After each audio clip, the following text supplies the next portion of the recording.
informações de assuntos que são importantes para o Estado, são importantes para todos, né? Que é as finanças, em especial a dívida pública. Eu costumo dizer, né, alguns colegas já ouviram falar 500 mil vezes, mas eu vou falar 501 mil vezes aqui, dizendo que para uma sociedade, as duas coisas certas são o Estado e a dívida, né? Não existe sociedade que não esteja sob o governo de um Estado.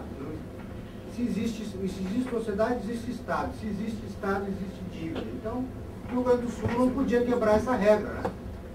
Então, nós somos também endividados, como é normal em todos os países modernos, todos os Estados modernos. Isso em princípio,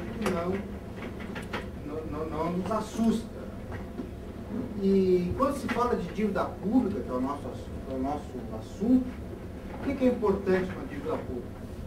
O seu montante, o seu fluxo. É óbvio que todas essas coisas têm a sua importância, mas o que mais preocupa os governos, os estados, é se as suas dívidas são sustentáveis. Ou seja, se o fluxo de pagamento e recebimento de novas dívidas, se isso se mantém de uma maneira adequada, que se encaixe no orçamento geral do Estado, no curto e no longo prazo. Isso é que é o mais importante. Tanto que até um ex-ministro nosso dizia que a dívida não se paga, se administra. Na verdade, como o Estado é eterno, ele vai pagando umas e tomando outras. Então, dentro desse contexto que nós temos que entender. Eu vou pedir, não sei se é possível apagar aqui essa luz, porque eu estou com o apontador vermelho, e como você sabe, o vermelho não funciona, né? Como o vermelho não funciona, né? Aqui não está funcionando mesmo.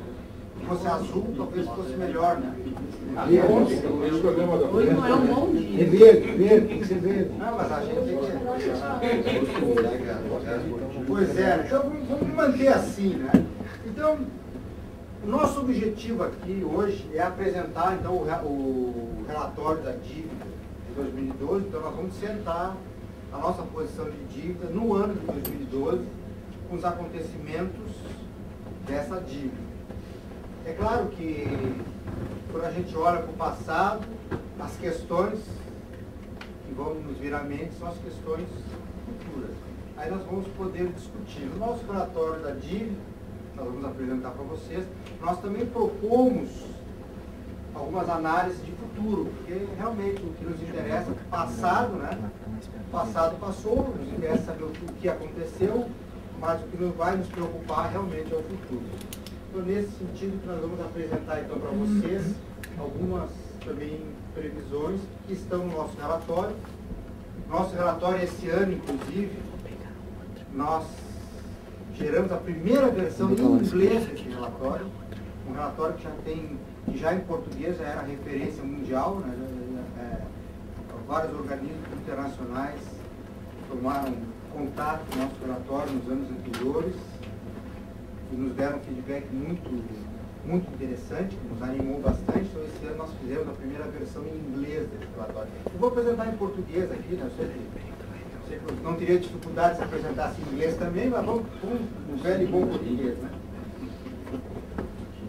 Bom, então, como é que nós vamos fazer? Então, como está montado o nosso relatório aqui? Então, a situação atual da dívida, os resultados alcançados, uma discussão sobre os indicadores de risco da dívida estadual, ou seja, aí nós vamos ver o futuro, a situação atual da dívida passado, os indicadores de risco da dívida nos permitem uma visão do que o futuro pode nos reservar, né? Pode, tanto em termos positivos como negativos. E aí uma breve menção sobre o nosso programa de reajuste, de reestruturação e ajuste fiscal do Estado, que é talvez hoje o que está se discutindo através do PLC 2018, né, que a grande discussão vem em torno desse programa de reestruturação, e aí algumas informações sobre resultados de gestão e avanços institucionais, inclusive, aí vamos avançar alguma coisa deste ano já. Então, como uma questão da gente se... realmente o vermelho não funciona aqui. Não está indo, né? Mas, bom, então, para a gente ter uma noção, que nós temos uma dívida aí que são 159 contratos, mais os parcelamentos de INSS. Não temos uma dívida mobiliária, nossa dívida toda ela é contratada, que é uma especificidade dos estados brasileiros a partir do Plano Real e das renegociações de dívida para a Lei 9496, os estados praticamente deixaram de emitir títulos, né? Normalmente as dívidas públicas são em títulos nos países, pelo menos nos países desenvolvidos. Nós hoje temos uma dívida só contratada, nenhum título. Poderemos vir a ter títulos emitidos no mercado a partir de 2020, né? Se cumprirmos atingirmos alguns níveis de endividamento. 90% da nossa dívida recorre de dois contratos, são os dois contratos com a União, né? Que é a renegociação dos nossos títulos até 98, quando nós fizemos a renegociação, né?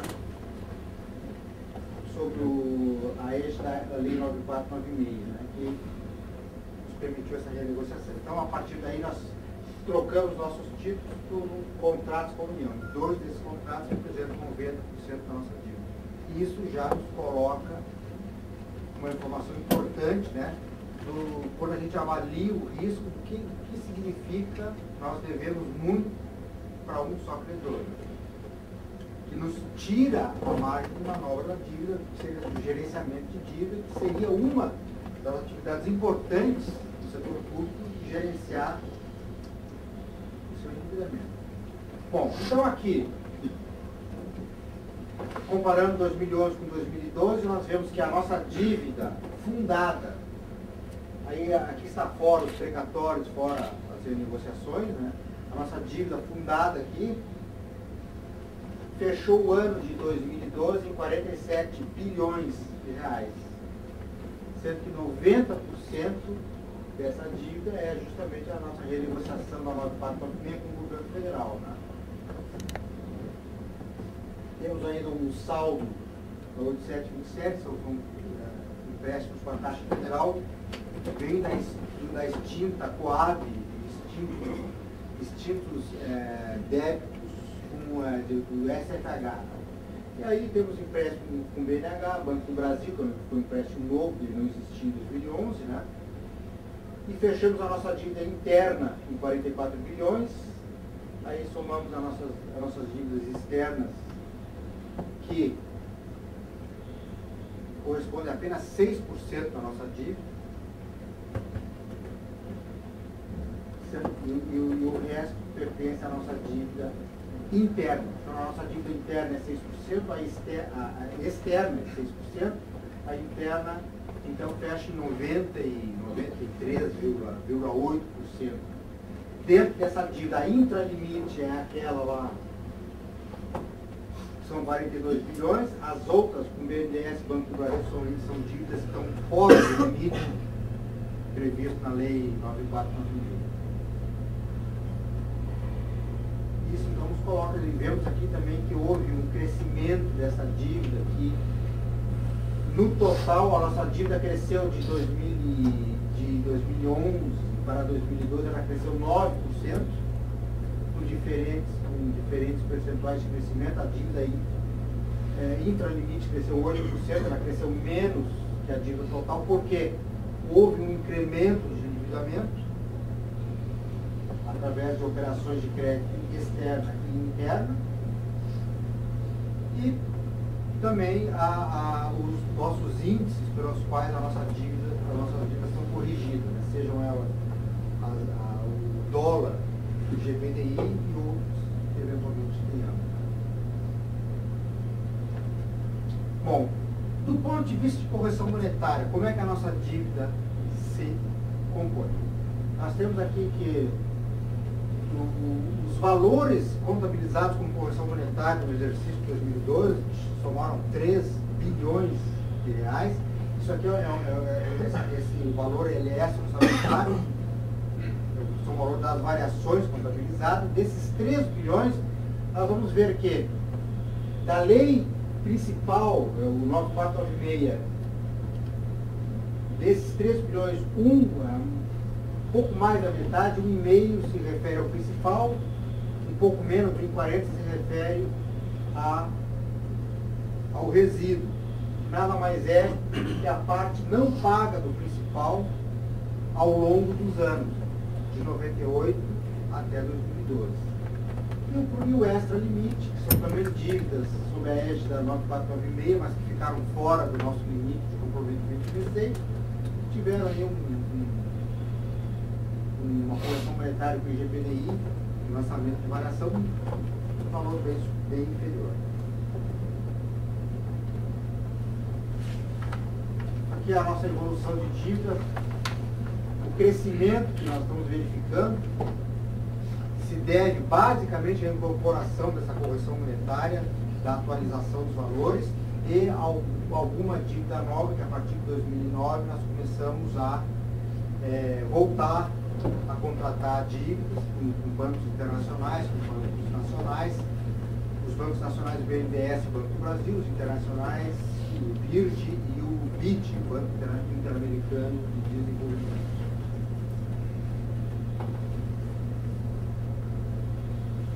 Do ponto de vista do nosso saldo de dívida, considerando a valores constantes, inflacionados pelo IGPDI, o que esse gráfico nos mostra? A partir de 70, nossa dívida começa a ter um crescimento. E ela tem um crescimento bem expressivo até 94. E até 94 essa nossa dívida era basicamente títulos que eram rolados no mercado através das regras próprias. Em 94 entra o Plano Real, em que se extingue a correção monetária, ou seja, ela deixa de ser importante a correção monetária, mas as taxas de juros passaram a ser elevadíssimas, tendo em vista a manutenção do plano de estabilização da época, né? E a partir disso, então, as rolagens dos nossos títulos passaram a ser feitas com juros cada vez maiores. Ou seja, o Estado teve dificuldades cada vez maiores, ele tinha que emitir mais títulos para pagar os anteriores, ou seja, aumentava a sua dívida só para rolar aquilo que já tinha. Então, em resultado, em decorrência disso, devido às taxas de juros, a nossa dívida teve um saldo em 94, e até 98, quando se renegociou a dívida, e quando nós renegociamos, nós tivemos um abatimento por parte do governo federal, uma atualização da dívida, uma parte foi abatida, e aí então, a partir disso, a 9496, nós passamos a corrigir pelo IGPDI, mais os 6%, e deixamos de ter os nossos títulos. E aí o que nós verificamos? Que a nossa dívida ficou mais ou menos constante, com um leve crescimento ao longo do tempo. Por que ela cresceu? Não porque tomamos novos empréstimos, mas porque a variação do IGPDI, ela teve anos, especialmente nos anos 99, 2000, 2001, 2002, ela teve um crescimento muito maior, foi o maior índice de inflação medido no país neste período, e que realmente trouxe um custo muito elevado para a nossa dívida. E depois disso, vocês vejam que a nossa dívida, ela oscila, mas ela fica mais ou menos no patamar entre aí, os seus 42 bilhões a 40 e poucos bilhões neste período. Em decorrência deste índice inflacionário adotado na correção da nossa dívida, que nos trouxe um encargo maior, então, e nós vamos verificar que o nosso pagamento, como ele ficou limitado à receita, ao percentual da receita, não nos permitiu amortizar a dívida até então. Aí surge o famoso resíduo, né, que acho que muitos de vocês já ouviram falar. Bem, nesse outro gráfico aqui nós mostramos para vocês então, a nossa composição de dívida por indexador. Então, 91% da nossa dívida ela está indexada aos índices de preço, IGPDI IGPI, mas na maior parte do IGPI. Variação cambial 6%, taxa referencial 1% e outros 2%. Isso aqui já nos dá uma visão de risco da nossa dívida. Quais são as possibilidades de gerenciamento que temos como Estado, quando nós temos 91% da nossa dívida vinculada ao indexador, a um só indexador, que é no caso o IGPDI, que é o que mais pesa aí.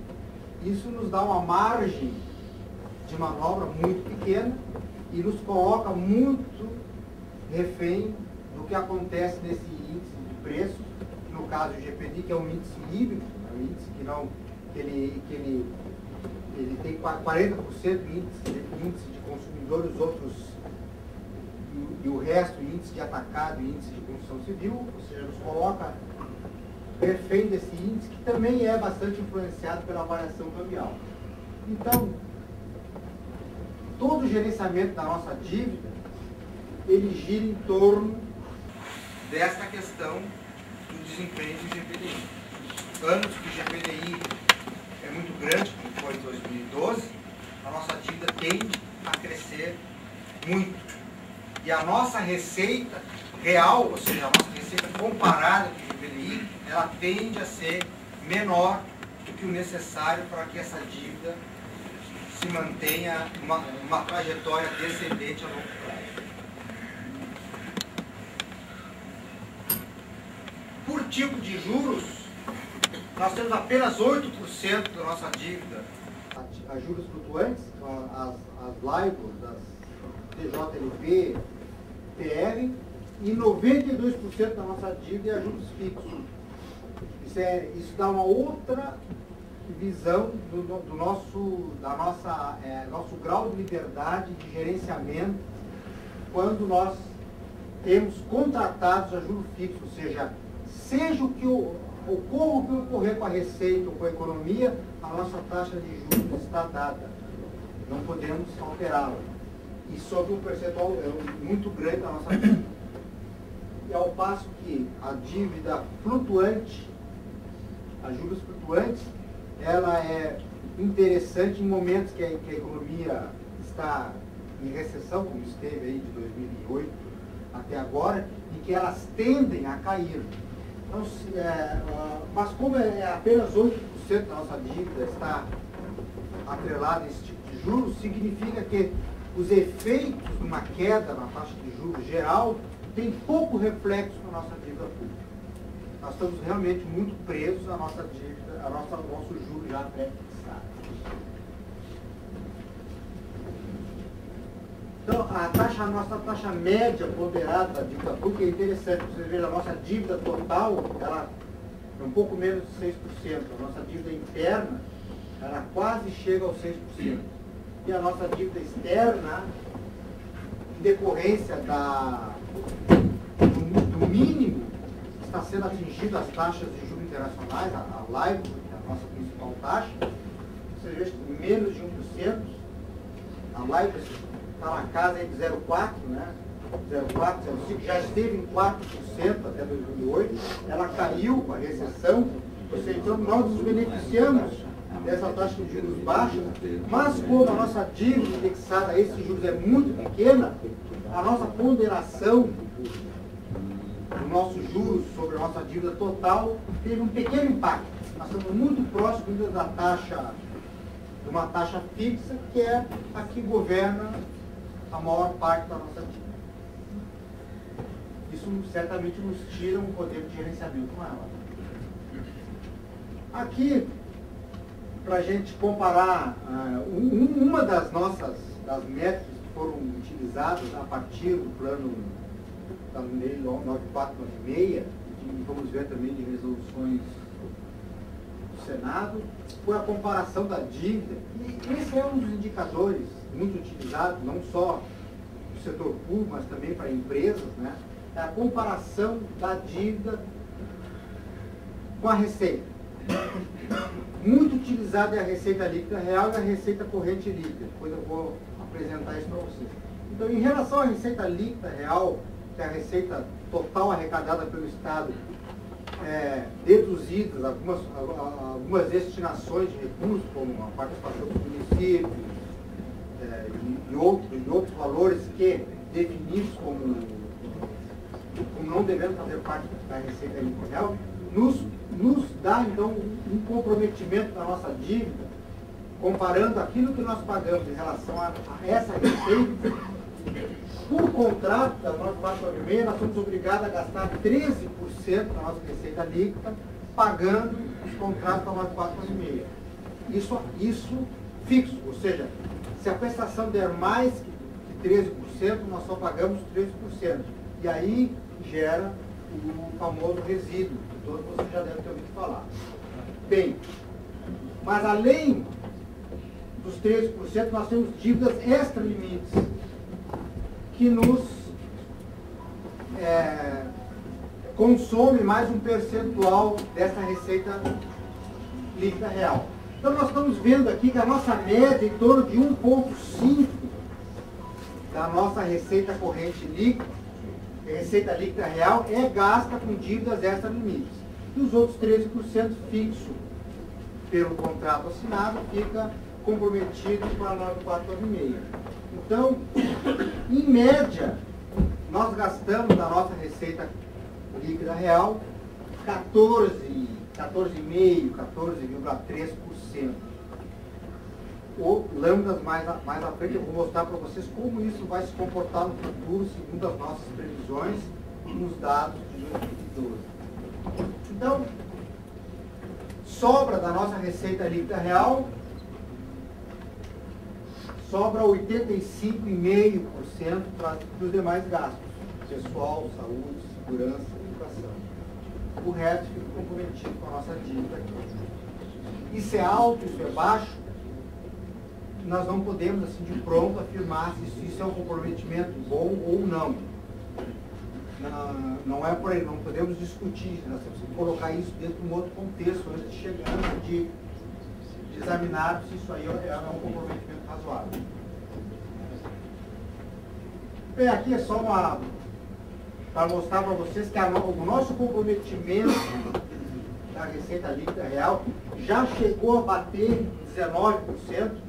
19% foi o máximo que nós tivemos, né, esse ano. Já chegou a bater em 19%.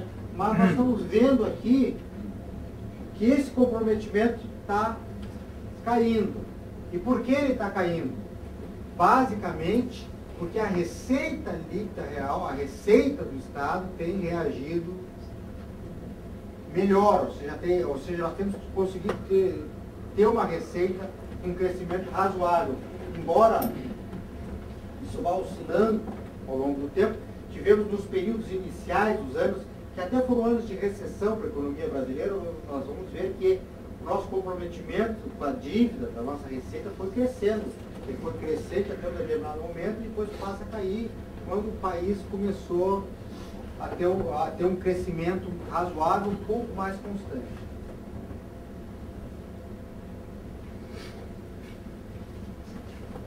Aqui, discriminadamente, o serviço da dívida. Isso aqui, o serviço da dívida, isso aqui é orçamentário. Quando nós apropriamos novos encargos de dívida, isso não é orçamentário, isso apenas é um registro que se faz da dívida, mas não consta do orçamento. Isso aqui é o que consome de recursos do orçamento, ou seja, envolve desembolso, ou seja, isso sai dinheiro dos cofres públicos para pagamento de dívida. E aqui nós temos, então, o que nós temos pago, e nós vamos verificar, então, a dívida intralimite é os 13% da receita que nós temos que pagar, orçamentariamente também, e aqui está a decomposição dela. A dívida externa nos consome 0,7% da dívida, da receita líquida real, e as demais dívidas, a dívida extra-limite, considerando aqui os empréstimos do BNDES e do Banco do Brasil, no total, com a dívida externa, nos consome 0,4%. Ou seja, a grosso modo, 0,7% da receita líquida real com as dívidas novas que foram contraídas nos últimos anos, como organismos nacionais, e mais 0,7% para a dívida internacional, algumas dívidas mais antigas e outras contraídas nos últimos anos também. Mas o grosso daquilo que se paga é efetivamente a Lei 9496, a renegociação na área 98. As operações de crédito em 98, isso aqui são valores contratados, isso aqui não são valores que entraram efetivamente no caixa do Estado. Esses valores vão entrar em tranches, né? O ProRede do BNDES em 3 tranches, né? Você recebeu no ano passado 300 milhões, e na próxima ano mas o ProInvest, né? O ProRede foi em torno de 314, né? O ProInvest, 725, recebemos 300 no ano passado. Do Banco Mundial nós recebemos quanto em dólares? O ProInvest foi... Não, ProRede. Virgem foi 32.400 mil. 32.400.000 dólares. Então, isso aqui é o que nós contratamos. Ou seja, isso aqui vai ter um impacto na nossa dívida. Neste momento, e à medida que for recebendo, vai aumentando a nossa dívida. E, efetivamente, os valores recebidos são esses aqui. Recebemos 900 milhões, aqui, aí, inclusive do Virgem, aqui já convertidos em reais, o valor que entrou na nossa dívida como dívida nova em 2012. Mas nós contratamos um valor bem maior do que isso, né, que vão ser recebidos ao longo dos próximos anos. Bom, a Lei 9496, que é 90% da nossa dívida, que é o nosso maior problema, o nosso maior gasto com dívida, é uma dívida com juro fixo, é uma dívida com indexador também que tem as suas críticas, pode ter as suas críticas sobre ele, mas o fato é que essa é a nossa principal dívida. E o que acontece? Quando nós contratamos ela a partir de 98, nós tínhamos um valor principal de 9 bi. E aquilo que nós pagamos naquele primeiro exercício não foi suficiente para amortizar toda a prestação. Aí começou a gerar o resíduo. Então nós vamos ver aqui o valor crescente do... Esse aqui é o primeiro resíduo, o outro aqui já é o saldo anterior, mais as incorporações e as correções monetárias, né? Então nós vamos ver que em 2012, o principal da nossa dívida 9496 chegou em 22 bilhões de reais, um resíduo de 19, ou seja, nós temos uma dívida com a União de 42 bilhões, sendo que os 19 são aqueles valores que nós não conseguimos pagar desde 98 até 2012. A nossa insuficiência de pagamento na prestação, apesar dos 13% comprometidos da receita líquida, fez com que nós gerássemos um resíduo. E, paralelamente, ainda existe uma parte da dívida, com a 9496, que ela é extra-limite. Por que extra-limite? São valores que não entraram dentro do limite dos 13%, porque o Estado, na época, preferiu manter o Banrisul. Esse aqui basicamente o PROES, seria o plano de redução da atividade financeira estatal. De redução da atividade financeira estatal, ou seja, o Estado deveria ter vendido o Banrisul para que essa dívida aqui fosse intralimite. Como o Estado preferiu manter o Banrisul, essa dívida passou a ser extra-limite. Então, os 13% que nós pagamos se refere só a esses dois valores. O extra-limite está fora. Ele compõe aquele 1,4% que nós temos pago extra-limite. Né? Então, aqui, ó, vocês viram a importância que o resíduo vem tomando a partir dos tempos, ou seja, a importância que ele vem tendo em termos de saldo. Vocês têm exatamente quanto o Banrisul paga de dividendos para o Estado, né? Sim, mais ou menos, em todos os 200, 300 milhões por ano. Mais ou menos isso. Bom, aqui então nossos pagamentos intralimite, aqui nós mostramos como é que o resíduo foi se gerando a partir dos últimos anos. Então, uma prestação calculada, vou pegar aqui já 2012, nós deveríamos pagar 2 bilhões da nossa dívida intralimite, 9,486. Sim, mas é que dentro do... Certo? Mas nós efetivamente pagamos esse valor, 2 bilhões, ou seja, faltou para que nós amortizássemos a dívida uns 160 milhões, 170 milhões em 2012. O que fez então que nós gerássemos um resíduo que vai se incorporando àquilo que nós já temos. Esse resíduo também, ele rende 6% de juro e mais a correção monetária. Então, nós podemos verificar que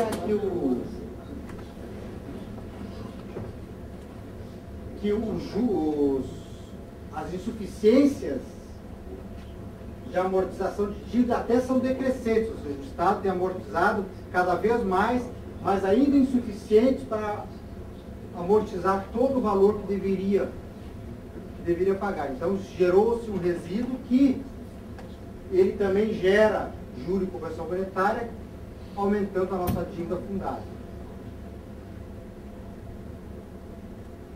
E aqui, partindo já agora para uma visão de futuro, se a nossa receita ela cresce 2,5% ou cresce 3% ou 13,5%, a nossa projeção do resíduo, ou seja, nós temos um resíduo de 19 bilhões em 2012. O que vai acontecer com esse resíduo quando nós corrigirmos pelo GPDI? Somarmos os 6% de juros e verificarmos diferentes níveis de crescimento da nossa receita, nos dá então essas projeções para 2028. Se a nossa receita crescer apenas 2,5% real, ou seja, acima do GPDI, se a nossa receita crescer nesse nível, o nosso resíduo tende a chegar a um saldo de 32 bilhões em 2028. Se a nossa receita crescer 3,5% real, ou seja, um crescimento muito otimista, o nosso resíduo baixaria para 27%. Então, mais ou menos, né, pelo histórico do Rio Grande do Sul, nós podemos imaginar que entre 27, 31 e 32 é o que deve ficar o nosso resíduo. Porque a nossa receita líquida real, ela deve crescer, em média, real, entre 2,5 e 3 e alguma coisa. 13,5 vai ser um ou outro ano, vai ser excepcional. Mas na média, por questões até de prudência, nós devemos imaginar que a nossa receita vai crescer em torno de real 2,5, com um piso 2,5 e talvez não chegue a 3%. Ou seja, mais provável, a probabilidade maior é que o nosso resíduo chegue em 2028 entre 30 e 32 bilhões, que é um valor bastante elevado. Aqui nós temos uma comparação da dívida, também para contextualizar a nossa dívida, comparando ela com o PIB do nosso Estado. Nós vamos verificar o crescimento da nossa dívida, né, em relação ao crescimento do PIB, ou seja, a nossa dívida ela tem crescido em valores maiores que o nosso PIB, e se explica, é isso aí, né? Aliás, a coluna verde aqui é a relação dívida-PIB. A nossa dívida PIB, e aqui o crescimento PIB, só o azulzinho. Então nós vemos aqui que o Rio Grande do Sul tem, em termos cíclicos, né, crescimentos negativos ou crescimentos menor que a média nacional do PIB. Mas mesmo assim a nossa dívida, ela que ficou justamente nos anos de maior crise, que a economia não cresceu, a nossa dívida se manteve num patamar elevado em relação ao PIB e ela vem caindo nos últimos tempos. Esse crescimento de 2011 para 2012, ele se reflete também porque o nosso PIB caiu, porque nós tomamos novos empréstimos também. Então, tem uma dupla explicação porque aumentou de novo a nossa relação dívida-PIB. Nós aumentamos o endividamento e o nosso PIB também caiu. Se tivesse mantido mais ou menos a proporção, não tivesse caído em 1,8% que caiu em 2012, o nosso PIB, é provável que a nossa relação dívida-PIB tivesse caído mais um pouquinho, ou no mínimo se mantido aos mesmos níveis de 2011. Então, esse é um outro indicador que nos contextualiza a dívida e que nos ajuda a entender, né, a situação da dívida, o quanto essa dívida é sustentável ou não, né, por um dos fatores, esse não é o único fator. Aqui, contextualizando em relação aos demais estados da federação, esse é um caso que eu acho muito importante, porque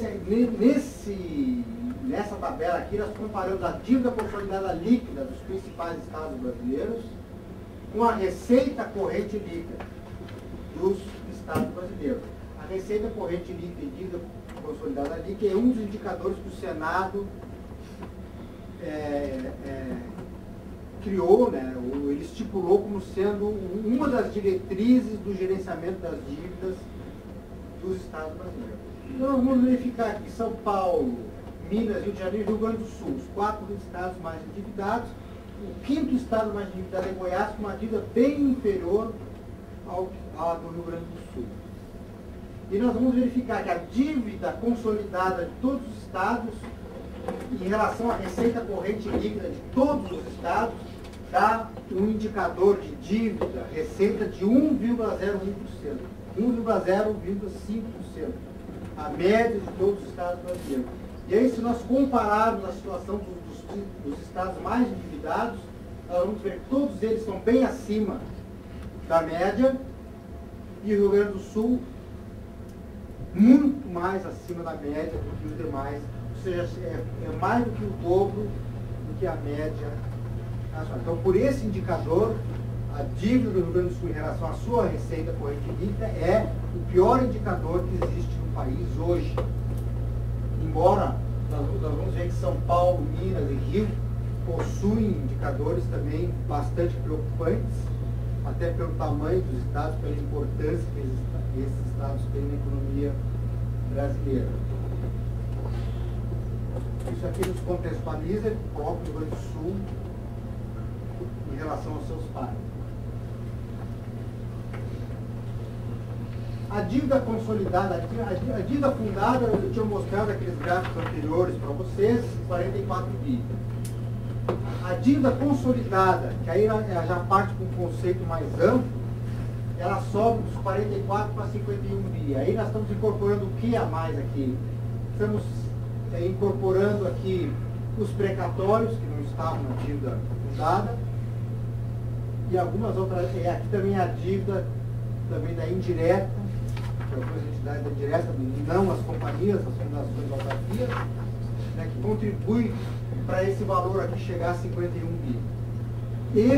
Este montante é importante para nós contextualizarmos a dívida e contextualizarmos aquilo que nós temos como mandamento do Senado em relação aos limites de dívida, em comparação com a receita corrente líquida. Então, vamos ver que a nossa dívida cresceu 9% entre 2011 e 2012, né? Nós vemos que a dívida fundada ela cresceu mais, cresceu 17%. E nós temos aqui, ó, onde é que eu tinha os precatórios aqui? Os precatórios cresceram 3%. Agora, esse aqui é um valor também que é um valor contábil, né? Não é exatamente aquela dívida que o Estado vai realmente desembolsar. É uma dívida que ela tem uma dinâmica de longo prazo também. Esse aqui é o valor pelo qual nós temos registrado. Então, este valor de dívida aqui é um outro conceito muito importante para nós mantermos em mente, só que ele extrapola a dívida fundada, ou seja, aquela nossa dívida contratada com os bancos, aquela dívida que nós chamamos de dívida financeira, e passa a incorporar outros valores de consolidação de débitos, seja com a União, seja com os nossos precatórios, nossos devedores em juízo. E aqui, como eu falei para vocês, o Senado Federal estabeleceu que a relação dívida consolidada líquida sobre a receita corrente líquida tem que chegar em 2016, final de 2015, né? 16. Final de 2016. Em final de 2016, essa relação tem que ser 2:1, no máximo. Ou seja, a dívida consolidada do Estado não pode ser mais que 2 vezes a receita corrente líquida. E no caso dos estados que estavam fora desse limite, que é o nosso, nós teríamos então, nesses 15 anos, né, de 2001 até 2016, nós teríamos 15 anos para ajustar essa dívida, 15avos por mês. Então nós vamos verificar também que nos anos aqui até 2007, mais ou menos, a nossa dívida esteve fora da trajetória prevista e ela passou então a entrar, ou seja, passamos a cumprir a trajetória a partir de 2008. Isso aqui tem em decorrência de uma reestruturação de dívida que se fez com a contratação de um empréstimo externo, com juros mais baratos na época, que continua mais barato hoje, para pagamento de uma dívida que era mais cara. Isso então nos trouxe um ganho em relação à trajetória, que nos permitiu então passar a cumprir a trajetória prevista pelo Congresso, pelo Senado. E aí nós tivemos aqui, nos últimos anos, que nós passamos a nos endividar, a tomar outros empréstimos, essa trajetória passou a convergir para a linha prevista. Ou seja, já estivemos bem mais abaixo e aproveitamos esse espaço para mais abaixo para tomar novos empréstimos e aí então chegamos aqui em 2012 um pouco abaixo da trajetória que devemos ter. E devemos aqui, ó, em 2013, agora nós deveremos chegar a 2,10, poderíamos chegar no máximo a 2,19, temos que chegar em 2013 a 2,10, 2014 2,4, né? 2,4 é o que nós temos que atingir agora. Então em 2013 2,10, 2,4 no ano seguinte. 2,4 ou 2,10? Em 2015. É mais ou menos 5 pontos percentuais cada ano de redução. Então esse 2,14, 2,14, então é isso, 2013. 2,14, 2013, 2,10, 2014, e aí 2004, 2005, aí 2016, 2. Certo? Então nós estamos aqui chegando no limiar, ou seja, já estamos chegando no ponto em que nós não podemos mais tomar mais dívida, nós temos que manter o nosso nível de endividamento para não sairmos da trajetória. Por quê? Porque a dívida consolidada é muito influenciada pelo IGPDI e a nossa receita corrente líquida é muito influenciada pela situação econômica. Nós temos que manter esses números bem ajustados para que não saiamos da trajetória. Como eu falei para vocês, nós tomamos um empréstimo lá em 2008 no Banco Mundial, a um juro mais barato, e pagamos uma dívida mais cara. Isso nos trouxe um ganho de fluxo. Ou seja, deixamos de gastar em 2012 quase 180 milhões de reais por conta dessa reestruturação de dívida. E aqui as projeções do nosso serviço, ou seja, aqueles valores que entram no nosso orçamento, que envolvem o nosso desembolso de caixa, nós vamos ver também de novo. Isso aqui só confirma aquilo que nós já sabíamos, né? O grosso dos nossos pagamentos são os pagamentos da dívida que está indexada ao IGPDI. Nós temos dólar, nós temos picos em janeiro e julho, que são os pagamentos principais das dívidas em dólares, que geralmente são dívidas que são pagas semestrais pelo sistema SAC. Então, temos pagamentos todos os meses em dólar, mas os grossos pagamentos acontecem em janeiro e julho, e o IGPDI é constante, são os 13%, então não tem quase variação. Isso dá uma amostra de como a nossa dívida se comporta a nível de pagamento. E aqui, ó, uma projeção. Como é que nós vamos ver no futuro a nossa dívida? Bom, a dívida intralimite, 13%. Vamos pagar sempre os 13%. Como a dívida é extra-limite e os encargos que nós assumimos, algumas dívidas com um cronograma variável, nós chegamos a uma projeção de que a nossa dívida terminou 2012 14,4% da receita, 14,4%, fechou em 14,4%, devemos ficar em 2013, vamos ter um crescimento do pagamento, do consumo da nossa receita, de dívida, mais ou menos vai subir até 2016, e aí começa a cair de novo e vai se estabilizar, pelo menos até 2007, em torno de 15% da receita. Então, como gestão pública, como gestores, nós temos que ter em mente que a nossa dívida vai consumir intralimite e a extralimite em torno de 15% da nossa receita. Esse é o nosso futuro.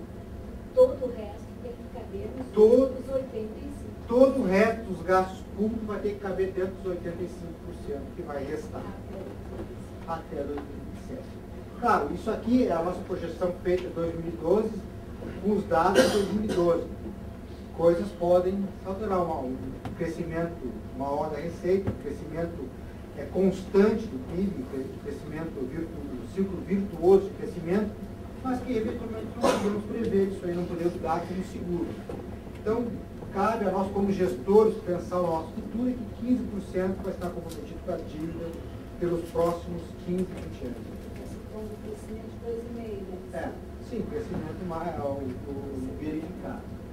Tem aqui outros prazos de indicadores de risco da nossa dívida, que justamente que se usam, são indicadores técnicos, né? O ATM, é o tempo médio de pagamento da dívida, o ATM, e aqui o duration, o duration leva em consideração os juros e o valor presente da dívida com juros, o ATM só um tempo de pagamento da dívida. Vemos que a nossa dívida aqui, ela tem, em termos de prazo da dívida, um prazo médio de 15 anos, ou seja, considerando todos os saldos de dívida que eu tenho e o tempo que eu tenho para pagar, eu tenho uma dívida que se paga aqui é 15 anos. Uma dívida, o prazo médio de pagamento dessa dívida é 15 anos. Tá? E o duration aqui é um pouco menor, porque aí entra em consideração o fluxo dessa pagamento e os juros. Quanto maior os juros, a tendência é ser menor a duration. Ou seja, considerando os juros, a tendência é ser menor. Quanto menor os juros, isso aqui, esse valor aumenta. Então, o que nós temos hoje é uma dívida de longo prazo, 15 anos é uma dívida de longo prazo. Isso é uma informação que nos permite prever que o Estado tem um horizonte longo para a sua dívida, ou seja, a nossa dívida não é exigível imediatamente. Diferente da União. A União que tem uma dívida em títulos, o prazo médio da dívida da União é de 4,7 anos, ou seja, a cada 5 anos a União tem que renegociar toda a sua dívida. No caso, como é em títulos, ela tem que pagar todos os títulos e lançar novos títulos no mesmo montante, no mínimo.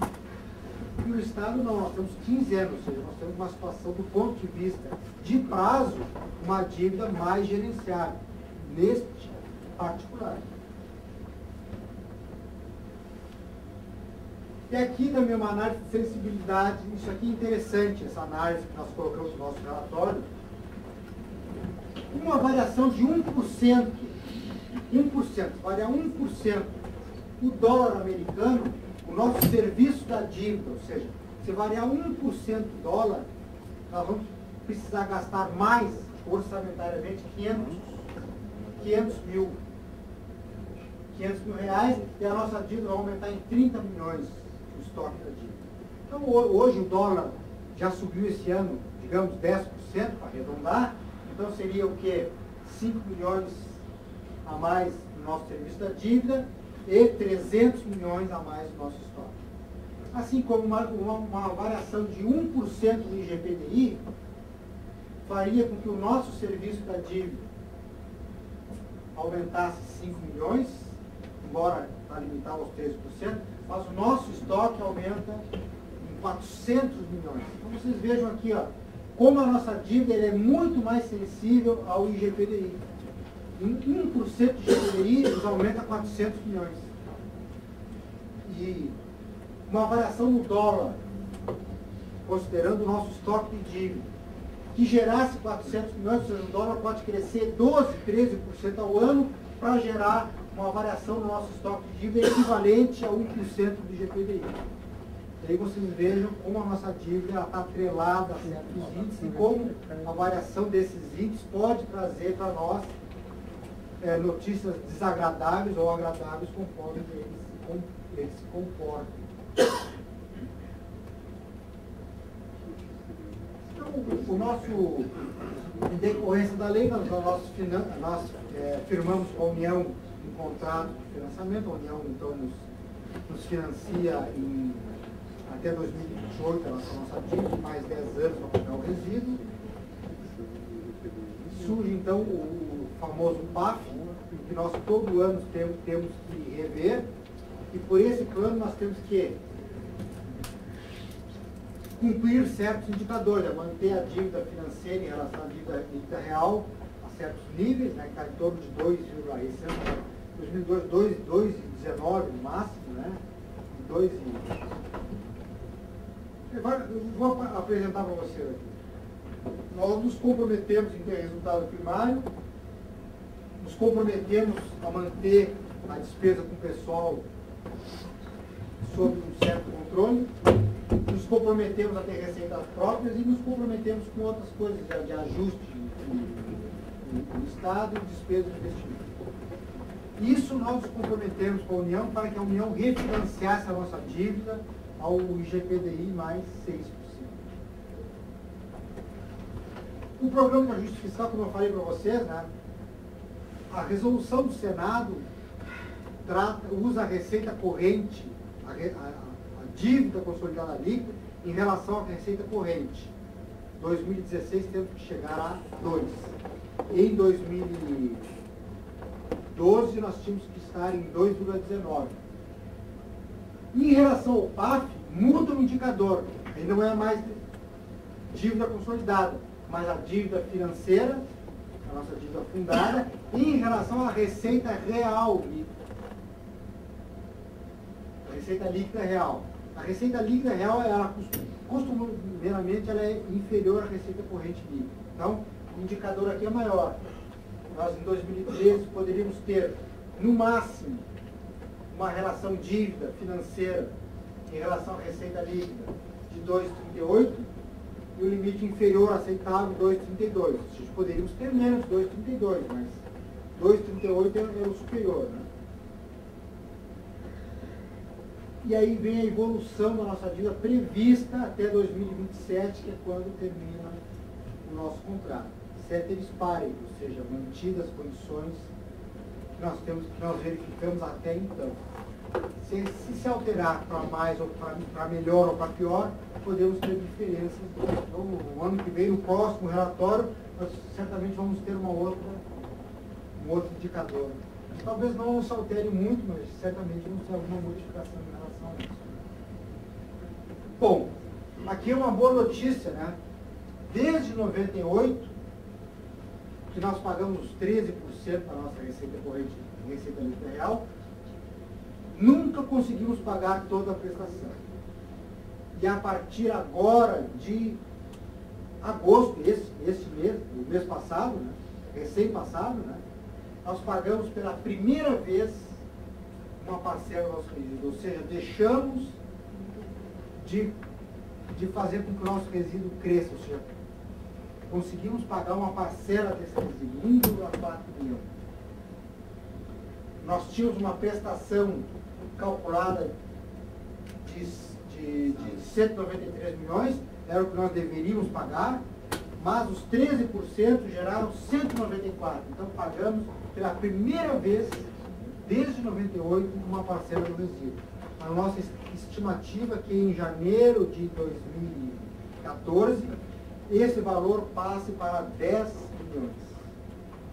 E aí, ceteris paribus, ou seja, a receita reagindo bem, nós temos, continuando um incremento, uma receita crescendo de forma real, e o IGPDI se mantendo em níveis civilizados, vamos dizer assim, né, a nossa tendência é ter esse pagamento de resíduo crescente até o final do contrato e vamos chegar lá em 2028, talvez com resíduo numa situação melhor. Vamos ver, né? Isso é o futuro. A nossa estimativa é essa. Então, o relatório da dívida é isso aí que nós queríamos apresentar para vocês. Está aberto aí para dúvidas. Pode acender a luz aqui, já que o vermelhinho não funcionou, né? Pode acender. Ah, aqui, né? Acende.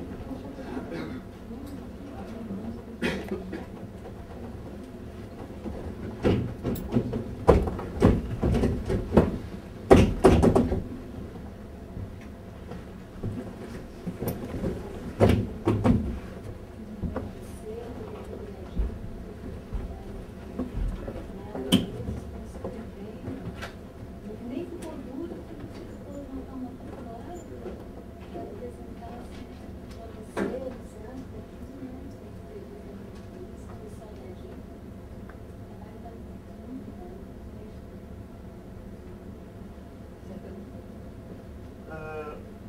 É o IGPDI mais 6%, né, a atualização. Tem a mudança para está negociando para ser 4%.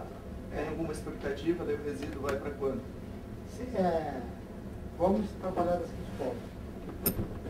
Se aprovado o resíduo, se aprovado o PLC 234, nós mudaríamos o indexador para o IPCA mais 4% de juros, limitado a Selic. Este ano, o GPDI e o IPCA vão mais ou menos crescer a mesma coisa. O efetivo para nós seria a redução de 6% para 4%. A longo prazo, uma estimativa pessimista para nós, mantido o contrato como está, em 2028, quando se começaria a pagar o resíduo, nós poderíamos comprometer entre mais ou menos 11%, mais ou menos, é o nosso cálculo, 11% até 19% só com pagamento do resíduo. Só com pagamento do resíduo. Certo, eles pagam, mantidas as condições. Mantido 6% e mantido o crescimento da receita 2,4%, 2,5%, que eu quero dizer isso. Bom, se nós só baixássemos o juro para 2%, faria com que o nosso resíduo em 2028, digo, para 4%, baixasse esses 2%, faria que a partir de 2028 nós comprometeríamos entre 6% e 11% da receita corrente líquida. Ou seja, só a redução de juros nos daria uma perspectiva de pagamento desse resíduo a partir de 2028 muito melhor do que se mantida hoje como está. Com certeza. E se nós contabilizássemos o PLC 238 a partir de janeiro de 2012, registro para janeiro de 2012, este ano nós teríamos uma redução por conta dos 2%. Vamos considerar que o GPDI e o IPCA cresçam igual, né, que a nossa receita cresça como está. A receita aí não importa só o saldo, né? Este ano, só essa diferença de 2%, ou seja, de 6 para 4, permitiria que a nossa dívida diminuísse em torno de 700, 800 milhões. Em 47 bilhões. 44 bilhões da dívida do novo pagamento. Então, nesse primeiro ano, o ganho não seria tão grande, mas ao longo do tempo nos daria um ganho muito grande essa redução de 2%.